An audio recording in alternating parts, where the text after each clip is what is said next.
It's week 45 of A Year of Wisdom. Let's get to reading.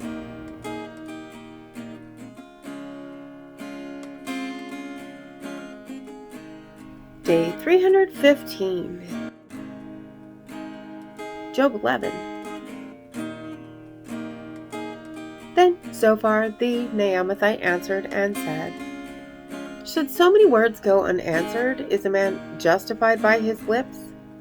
Will your idle talk silence men, and will no one rebuke you when you mock? For you have said, My teaching is flawless, and I am pure in your eyes. But if only God would speak and open his lips against you, and show you the secrets of wisdom. For sound wisdom has two sides. Know that God has forgotten some of your iniquity. Can you discover the mysteries of God? Can you find the limits of Shaddai? They are higher than the heavens. What can you do? They are deeper than Sheol. What can you know? Its measure is longer than the earth and wider than the sea. If he comes by and imprisons or convenes a court, who can prevent him? For he knows deceitful men. When he sees wickedness, does he not consider it? But a witless man will gain understanding when a wild donkey's colt is born a human being. If you devote your heart to him and spread out your hands to him, if you put away the wickedness that is in your hand and allow no iniquity to abide in your tent, then you will lift up your face without reproach. You will stand firm and without fear. You will forget your trouble. You will remember it like water that has flowed away. Life will be brighter than noonday, darkness like morning. You will be confident because there is hope. You will look about you and lie down in safety. You will lie down with no one to make you afraid. Many will seek your favor. But the eyes of the wicked will fail, and escape will elude them. Their only hope is their dying breath. Proverbs 11. Dishonest scales are an abomination to Adonai, but an accurate weight is his delight.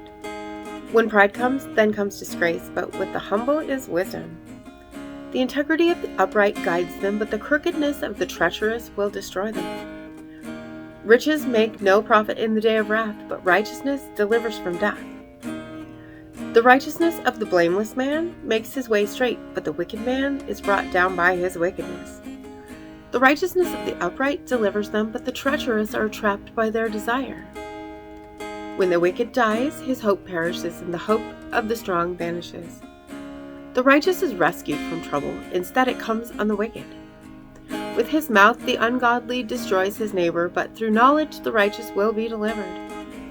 When the righteous do well, a city rejoices. When the wicked perish, there are shouts of joy. Through the blessing of the upright, a city is exalted, but by the mouth of the wicked, it is destroyed. One who despises his neighbor lacks sense, but one with discernment remains silent. A gossip reveals secrets, but one who is trustworthy conceals matter. Without guidance, people fall. With many counselors, there is deliverance. Whoever puts up security for a stranger will have trouble, but whoever avoids shaking hands on such a deal is secure. A gracious woman gains honor, but ruthless men seize riches. A kind man does his own soul good, but a cruel man harms his own flesh. The wicked earn deceptive wages, but a sower of righteousness reaps a true reward. Steadfast righteousness leads to life, but pursuing evil ends in death.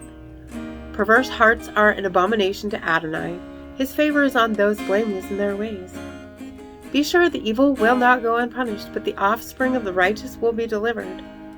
Like a gold ring in a pig's snout is a beautiful woman who lacks discretion. The desire of the righteous is only good, but the hope of the wicked is only wrath. One gives freely, yet gains even more. Another withholds unjustly and comes to poverty. A soul who blesses will prosper, and one who gives water will himself be satisfied. People curse anyone withholding grain, but blessing is on the head of one who dispenses it. A person who diligently seeks good finds favor, but to one who searches for evil, evil comes to him. Whoever trusts in his riches will fall, but the righteous will flourish like a green leaf. Whoever troubles his own household will inherit wind, and the fool will be a servant to the wise-hearted. The fruit of righteousness is a tree of life, and whoever wins souls is wise.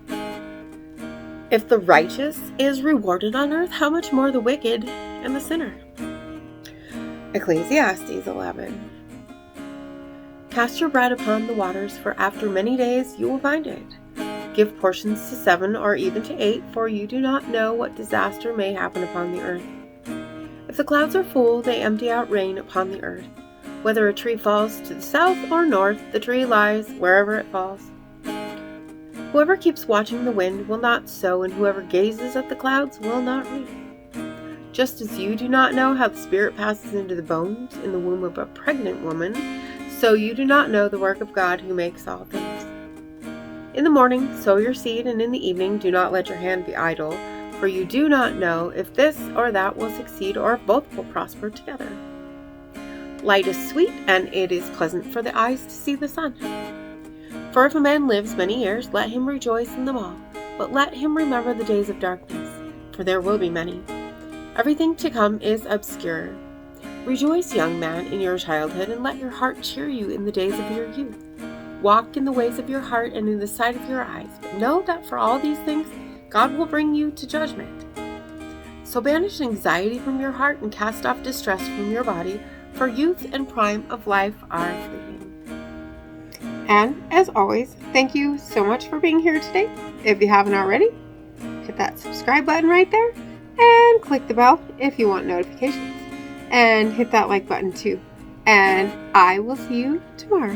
When my Maranatha. head's completely full and my heart is worry-worn, I know without a doubt you'll carry me out of the storm. I'm standing at the crossroads, I'm lost without a clue. I need a big pink neon sign to show me what to do. I thank you, Lord, it glorifies you when you're the only answer. I praise you, Lord, for holding what's too much for me. And I'm amazed by you, Lord, because nothing's too big and nothing's too small to lay at your feet.